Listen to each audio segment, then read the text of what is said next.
The IRS W-4 form is very important for both employees and employers because as an employee, it will determine how much taxes get taken out of your W-2 check. And as an employer, you need it because you need to know how much tax to withhold from each employee's paycheck so that you can accurately pay your respective employer taxes. So in this video, what I want to do is walk through how to fill out a W-4 form for employees step by step. Stay tuned.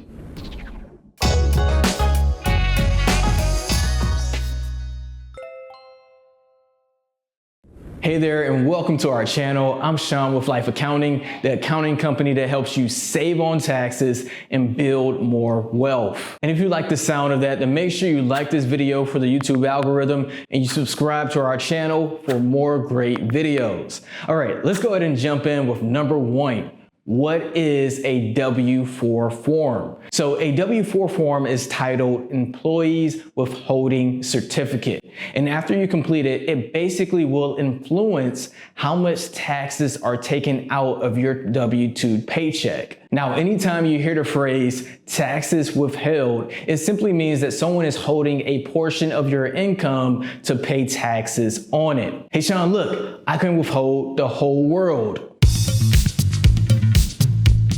Okay, not like that. But listen, the employer will use the W-4 form to calculate payroll taxes, thus holding a portion of the employee's income to pay taxes, and then they submit that to the IRS on the employee's behalf. So typically the employer will give a blank W-4 form to employees to fill out, usually within the first week of them being on the job. Now, it's important to note that employees only have to fill out the W-4 form one time, but if they would like to adjust their tax withholdings at any time, then the employee can simply request a new W-4 form to complete. Okay, let's move on to number two. How to fill out a W-4 form step by step. So step 0 is actually getting the W-4 form. So if you are an employer or employee that needs a W-4 form, you can simply go to the IRS website to get a blank one, and I'll put a link to that address right below. Okay, moving along to step number 1.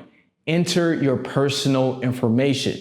So this one is pretty straightforward. Of course, just enter stuff like your name, your address, your social security number, and your tax filing status. Then you can move to step number 2. Now, this is where many people start getting tripped up at, but let me help you out, okay? So if you have more than one job, or if your spouse works and you file jointly, then this section is for you. So if you are single and you have multiple jobs, or if your spouse works and you file jointly, then you need to do the following. Okay, number 1, you need to fill out W-4 forms for all your jobs. And then number 2, for the highest paying jobs, W-4, you need to complete steps 2 to 4B. But for the lower wage jobs, W-4s, you can leave those sections blank even for your spouse's W-4. Now, if you have 2 jobs that make roughly the same amount, then you can use section 2C for jobs with similar pay. Okay, now, if you have 2 jobs and you don't want to reveal that to your employer, then I will talk about exactly what you can do in step number 4.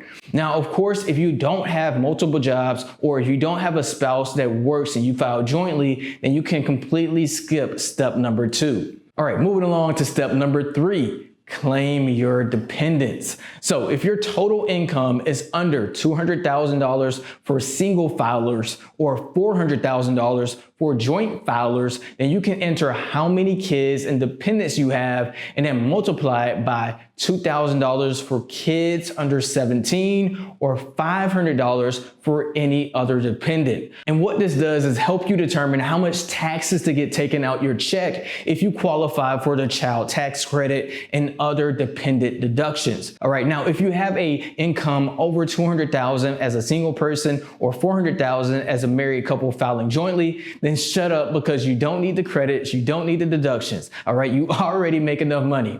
Of course, I'm joking, but you in this case would just skip this step if you are above those income thresholds. Okay, step number 4, you need to consider other adjustments. So here is where you really start putting on the finishing touches when it comes to your tax withholding amounts. Okay, now for the most part, I caution people from doing step number 4 unless they have a very strong idea of how taxes actually work. Because here is where you start putting in income from other jobs. This is where you can manually add in your own deductions, especially if you anticipate having deductions above the standard deduction amount, or if you have a specific amount you know you want withheld from taxes, then you can put that right here manually in step number 4. But this is all pretty advanced and you need to know what you're doing when you start playing around with this step. All right, and then lastly, step number 5, sign and date your W-4. And once you complete it, the employer will pass it off to human resources or their payroll team to make sure the right amounts are withheld from your check to pay to the IRS. So that's basically how you do it. Now, if you are an employer, make sure you send this video to your new employees that need help filling out a W-4 form. Or if you know someone who is starting a new job, then make sure you share this video with them because they likely will get a blank W-4 within their first week being on a job. Now, let's go ahead and switch gears and talk about when you should file a new W-4 form for your existing job. Okay, number 1, you should file a new W-4 form when your lifestyle changes. Okay, and you want to do this because it will affect your tax withholdings or how much money gets taken out of your check. Now, here are a few scenarios that I think you should consider when it comes to updating your W-4. Of course, number 1, if you get married or you get divorced, that's going to affect your tax withholding amounts. If you have kids, or if you get a pay raise or a pay cut, if you have a new income stream or a new job, right? Or if you get huge tax deductions like mortgage interest deductions after you buy a house, those are some main reasons that may trigger you to go out and file a new W-4 form because those will impact your income thresholds, your tax credits, or your tax deductions. Okay, the second reason to file a new W-4 form would be if you are exempt from withholding taxes. Being tax exempt basically means that you don't need to pay any federal income tax.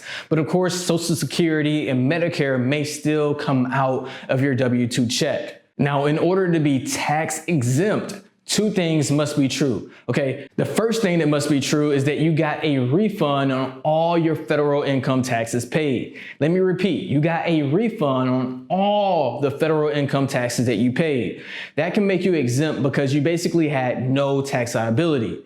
And the second thing that must be true is that you can expect that to be the same case next year. Okay, all in all, get very comfortable playing around with your W-4 form and your withholding taxes. And you can update your W-4 as often as you want to, although you may annoy your employer with too many changes, but I think that's okay, especially while you're learning more about the W-4 form and withholding taxes. All right, coming up next, we have a video breaking down tax advice for almost every income level. So if you haven't seen that yet, make sure you check that out coming up next, and we'll see you over there.